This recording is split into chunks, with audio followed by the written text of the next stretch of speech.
There's something happening in international cricket that we need to talk about. Yes, of course, it's happening on a trial basis, but who knows if this becomes a permanent feature in the game that we love so very much. Take a look at these two images. One is from the match that took place this morning between Australia and India. The other is from also the same teams competing each other, but from about 10 days back from the ODI series. This is, of course, as you see from the ODI series, as I've labeled it for you over here, and this is from today's match between India and Australia. That's Shubman Gill, by the way, on strike. But notice something that's changed in our game, and I want to draw your attention to these lines. Look at that. In the ODI series, you saw these two additional lines, and in this T20 series as well, that's kick-started today, take a look at these blue lines as well. I'm here to decode for you what these blue lines are.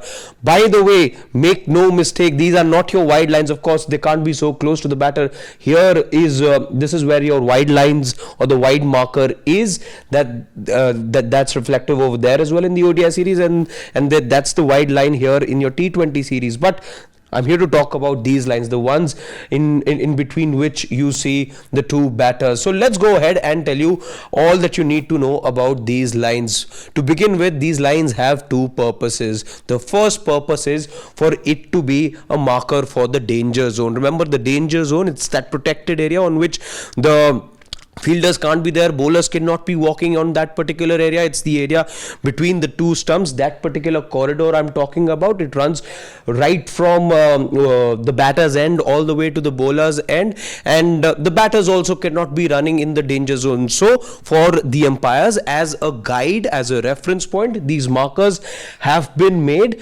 so that they can judge where the danger zone is, or where the protected area is. But that's just one of the two purposes that these markers have, beside being a guidebook of sorts for the umpires. What has also changed in our game is, and again, as I said, it's happened for now, it's happening on a trial basis. It's on a 6-month trial period. It started from the month of October. But look at that, I'm talking about the marker on the leg side here on the left hand side of the batter, and here as well, since we're talking about both right-handed batters. Of course, it changes if you have a left-handed batter. In that case, you will be taking a look at this particular marker. But if the ball passes the batter but is still within this particular marker, the leg side marker in this particular case, then the ball will not be called a wide. So this empowers the bowlers, and there is some room for error in that case. I've also got this graphic for you to tell you more about these markers,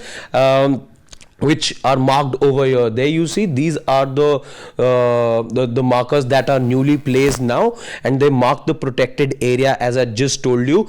Also, to give you a little more insight, from the middle stump, they are 1 feet away. So the two markers, the one to your left and to your right, are 1 feet away each from the middle stump, and the rest, everything that you see, is something that you know. Of course, the return crease is from within which the bowler needs to bowl, the popping crease which the bowler cannot be crossing, otherwise it's a no ball, and yeah, everything else on the screen that you see is something that you know. But besides these orange markers over here, which of course in international cricket are taking the blue color at the moment. In fact, if I'm not wrong, it was also tried out in the ODI series that took place between Bangladesh and the West Indies, and that I think it had yellow markers. So it's on a trial basis that you will see these markers for the next 6 months in international cricket, and basis on what the feedback is, what is it that the stakeholders of the game have to say about these markers, then a final call will be taken by the ICC whether this becomes a permanent feature